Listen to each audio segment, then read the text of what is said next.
여러분 안녕하십니까? 새누리TV의 강요엘입니다. 이번 시간에는 요한계시록을 통해서 말세에 나타난 인자의 모습에 대해서 말씀을 드리도록 하겠습니다. 하나님의 말씀은 요한계시록 10장 1절부터 3절까지 말씀이 되겠습니다. 내가 또 보니 힘센 다른 천사가 구름을 입고 하늘에서 내려오는데 그 머리 위에 무지개가 있고 그 얼굴은 해 같고 그 발은 불기둥 같으며 그 손에 펴놓인 작은 책을 들고 그 오른발은 바다를 밟고 왼발은 땅을 밟고 사자의 부르짖는 것 같이 큰 소리로 외치니 외칠 때 일곱 우리가 그 소리를 바라더라. 아멘. 구약 이스라엘 선민은 아담 타락 후 4,000년 동안 메시아가 오신다는 말씀을 듣고 살았습니다. 그들은 메시아가 어느 동네에 여자의 후손으로 어떤 장소에 오실 것까지 다 예언을 받았습니다.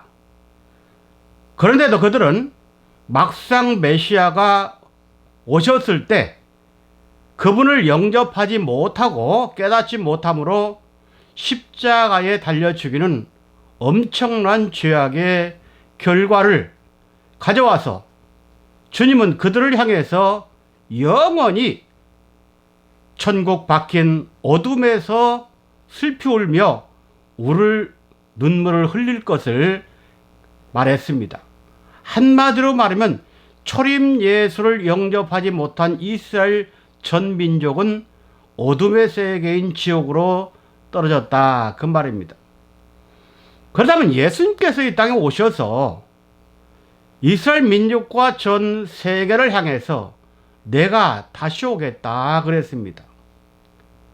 그런데 예수님이 다시 오시겠다는 성경의 내용을 보면 무화과 나무가 연하여지고 잎을 내면 그랬습니다. 그러니까 무화과 나무의 비유를 알아야 되겠죠. 또 다니엘서 12장에 보면 1290일 지나 1335일에 이르는 자, 마지막 멸망에 가증한 물건이 거룩한 곳에 선 것을 보거든 깨달을진저, 이렇게 비유적으로 말씀했습니다. 특별히 오늘 요한계시록은 이 땅에 다시 오시는 주님에 대한 모습을 힘센 다른 천사로 우리들에게 가르쳐주고 있습니다. 우리는 이 요한계시록 말씀을 통해서 이분이 어떤 모습으로 오시고 어떠한 사역을 하실 건가에 대해서 알 때, 신구약 성경을 지금까지 우리가 배우고 알고 믿었을 때 그분 또한 영접을 할 수 있는 것입니다. 초림 예수님은 이 땅에 오셔서 이스라엘 백성들에게 천국의 비밀을 알려주려고 했습니다. 재림하시는 분도 이 땅에 오셔서 우리를 천국의 세계로 데려가려고 말씀을 허락하시고 그 말씀을 믿는 자들을 다 데려가기를 원하십니다.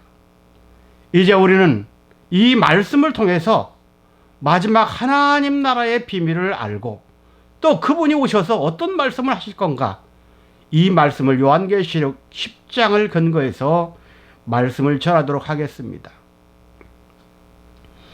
요한계시록은 마지막 종말에 이루어질 사건과 상황을 미리 우리들에게 알려주시는 계시의 내용입니다. 특히 요한계시록 10장은 인류의 역사를 마무리 짓기 전에 하나님께서 많은 선지자들을 통해서 예언하고 예고하신 그 말씀을 이루시기 위하여 마지막 구원의 비밀인, 즉 성도가 죽지 않고 영육간에 변화되어 영원한 천국에 갈 수 있는 그 말씀을 가지고 오시는 그분의 내용을 작은 책을 들고 오신다, 이렇게 소개하고 있습니다. 계시록 10장은 본문에 묘사된 힘센 천사의 모양이 아주 특이한 모습을 지니고 있기 때문에 그 영적 의미를 깨닫지 못하고는 누구도 영접하기가 어렵습니다. 오늘 말씀을 통해서 깨닫는 지혜가 있으시기를 주님의 이름으로 부탁을 드립니다. 먼저 첫 번째 대지로 종말에 오시는 인자의 모습에 대해서 살펴보도록 하겠습니다. 순서적으로 첫 번째, 힘센 다른 천사라고 했습니다. 힘센 다른 천사라고 말한 것은 원어를 자세히 살펴보면 일반적 천사가 아니라 특별한 천사임을 강조하고 있습니다. 여기에서 힘세다고 하는 말은 영어로 mighty라는 단어를 썼습니다. 헬라어로는 이스퀴로스라는 단어를 썼습니다.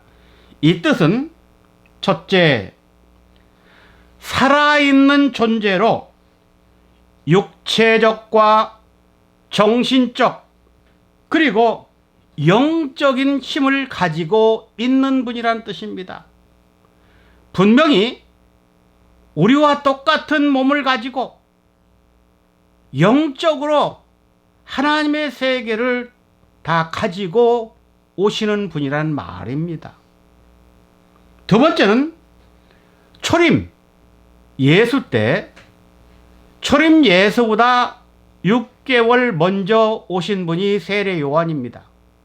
그 세례 요한 뒤에 오시는 분과 같으니라고 원어는 가르치고 있습니다. 그러므로 세례 요한이 예수님을 증거하는 증인의 입장이라면 세례 요한 뒤에 오시는 그 분은 바로 메시아이신 예수님을 알 수 있습니다. 그러므로 마지막 때 오시는 힘센 천사도 분명히 메시아격으로 오신다는 걸 알 수가 있습니다. 세 번째, 힘세다는 말은 하나님이나 그리스도에게 쓰는 용어입니다.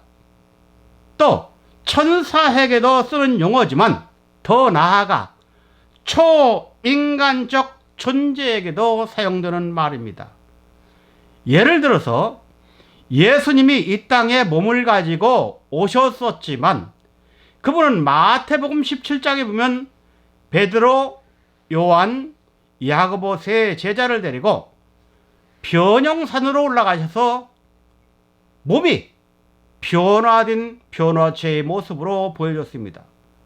이분도 이 땅에 오셔서 우리 육신을 똑같이 가지고 있지만 언제든지 변화할 수 있는 그러한 분이라는 거 성경은 가르칩니다. 그래서 힘센 다른 천사는 주님의 크신 권능을 가지고 이 땅에 오시는 존재임을 알 수가 있습니다. 여기서 다르다라고 하는 말은 성경을 근거로 해서 볼 때 예를 들어서 동방 박사들에게 너희들 헤롯이 죽일라 하니 온 길로 가지 말고 다른 길로 가라 그랬습니다. 여기서 다른 길 그렇게 표현했죠.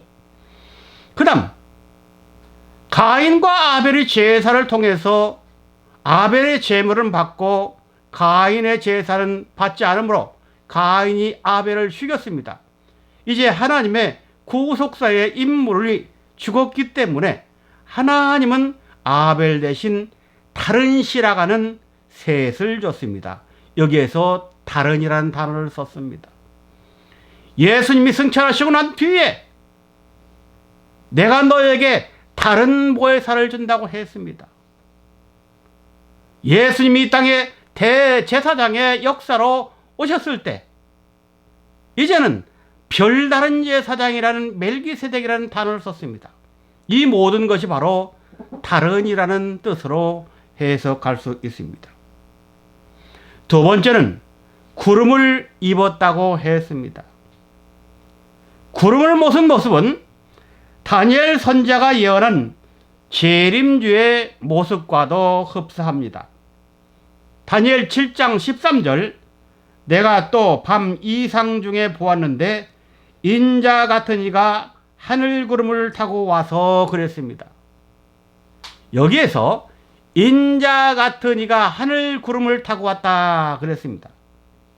이 말은 예수님께서 마태 24장 종말장에서 이렇게 가르치고 있습니다. 그때 인자의 징조가 하늘에서 보이게 했고 그때 땅의 모든 족속들이 통곡하며 그들이 인자가 구름을 타고 능력과 큰 영광으로 오는 것을 보리라 했습니다. 그러므로 다니엘 선지자가 예언한 구름 타고 오시는 분은 예수님께서 당신이 재림하실 때 구름 타고 오신다는 내용과도 같습니다. 이 말씀이 요한계시록 1장 7절에 볼지어다 구름을 타고 오시리라 그랬습니다. 오늘 본문 요한계시록 10장에서도 구름을 타고 오시는 분으로 소개하고 있습니다. 그렇다면 구름이 무엇인가에 대해서 우리는 알아야 됩니다. 구름을 자세히 공부하려면 많은 내용이 들어있는 것을 알 수가 있습니다만 오늘은 추려서 여러분들에게 쉽게 이해시키기 위해서 몇 가지만 말씀드리도록 하겠습니다. 구름은 첫째, 하나님의 영광을 의미합니다. 출애굽기 16장 10절입니다. 성막에 구름이 가득 차면 하나님의 영광이 충만히 머물러 있는 것을 말합니다. 그러므로 구름을 입고 온다는 것은 하나님 아버지의 영광으로 오신다는 것을 알 수가 있습니다. 두 번째, 하나님이 타시는 구름은 성경에서 수레라고 했습니다. 시편 104편 3절입니다. 구름은 하나님께서 항상 이곳저곳 이동하실 때 타시는 인간의 세계에서 말하면 자가용과 같다 그런 뜻입니다. 세 번째, 구름은 히브리 11장에 보면 믿음의 조상 16명이 나오는데 그들을 총칭해서 믿음의 증인들이라고 했습니다. 구름같이 허다하게 둘러싼 믿음의 증인, 히브리 12장 1절에 나옵니다. 바로 이 땅에 마지막으로 오시는 분은 마치 예수님께서 마태복음 1장에 아브람과 다윗의 자손으로 오신다 했습니다. 거기에서 아브람과 다윗을 대표로 말했는데 14대 14대 14대 이런 족보의 연관을 통해서 오셨습니다. 바로 족보가 바로 족보라는 뜻입니다. 믿는 자들이 지금까지 말씀과 말씀으로 연결해서 우리들이 오시는 예수님의 길을 만들었다는 말입니다. 바로 믿는 자가 신령한 구름입니다. 또한 구름은 네 번째, 무지개를 숨겨놓으신 곳이라고 창세기 9장 13절에 말합니다. 인자의 맘은 노아 때와 같다겠습니다. 그럼 노아 때 하나님께서 구름 속에 무지개를 넣고 영원한 약속을 했다면 바로 마지막 때 오시는 재림주라 초림주 모두 구름을 가지고 오셨다는 말이요 또 무지개를 가지고 오셨다는 말이 됩니다. 분명히 예수님은 구름 속에 감추인 무지개를 가지고 오셨습니다. 마지막 때 오시는 분도 그렇습니다. 또 다섯 번째로 구름은 보호와 밀실입니다.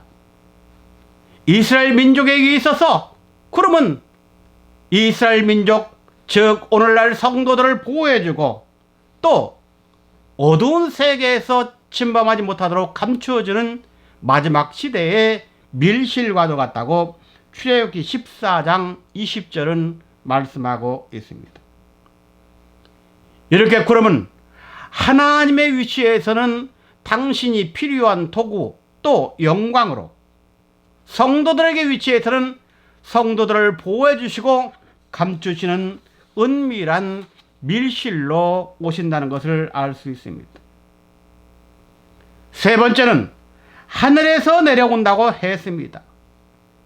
이 말은 무슨 말이냐? 마지막 때 오시는 이분은 그 출처가 땅이 아니라 하늘이란 말입니다. 세상의 모든 인간의 출처는 땅입니다. 흙입니다. 그러나 이분은 흙이 아니고 하늘입니다. 여기서 사용된 하늘은 영어로 heaven입니다. 우리가 보통 하늘이라고 하면 sky를 말합니다. 그러나 원어에서는 sky를 사용하지 않고 heaven이라고 했습니다. 원어의 우라노스입니다. 이 뜻은 첫 번째, 하늘은 신적 존재의 거주지를 뜻합니다. 마태 6장 8절 9절에 하늘에 계신 우리 아버지 그랬습니다. 바로 하늘에서 오신다는 말은 우리 아버지라는 말입니다. 두 번째, 하늘은 하나님과 동의어입니다. 하나님과 하늘은 같은 말이라는 뜻입니다. 다니엘 4장 26절에 나와 있습니다. 세 번째, 고린도후서 12장 2절에 보면 사도 바울이 하나님의 성령을 통하여서 그가 3층천까지 다녀왔습니다.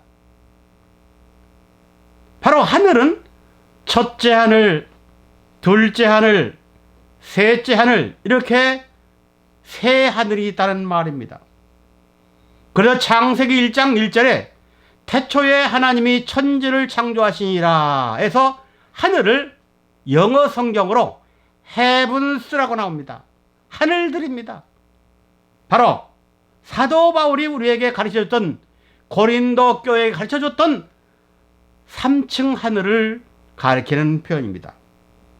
이것을 느헤미야는 느헤미야 9장 6절에 하늘과 하늘들의 하늘로 그 단어를 사용했습니다. 여기서 말하는 하늘은 오로스라는 단어에서 유래되는데 그 뜻은 일어나다입니다. 이 일어나다는 다시 어디서 유래했냐? 높은 산을 말합니다. 미가서 4장 2절에 그 말씀이 기록되어 있습니다. 바로 하나님은 어디에서 사역을 하시냐? 산을 중심으로 사역하신다는 말입니다. 여러분들, 역대 선지자와 조상들, 그리고 하나님의 역사를 보시면 산의 역사인 것을 알 수가 있습니다. 아담은 에덴 동산입니다. 노아는 아라랏산입니다. 아브라함은 모리아의 한 산입니다. 모세는 시내산과 호렙산입니다. 또 승천한 엘리야는 갈멜산입니다. 예수님은 갈보리산과 또 겟세마네 동산, 승천하실 때는 감람산입니다. 다시 오실 때 또 감람산으로 오신다고 했습니다. 그리고 마지막 때 구원받을 14만 4천이 서 있는 그는 시온산이라고 했습니다. 우리들도 신령한 시온산이 되고 감람산이 되어서 마지막 오시는 이분을 반드시 맞이해서 이분이 머리 위에 가지고 있는 무지개의 비밀과 이분의 손에 펴 있는 작은 책의 비밀을 다 깨닫기를 소원합니다. 오늘은 여기서 마치도록 하겠습니다. 감사합니다.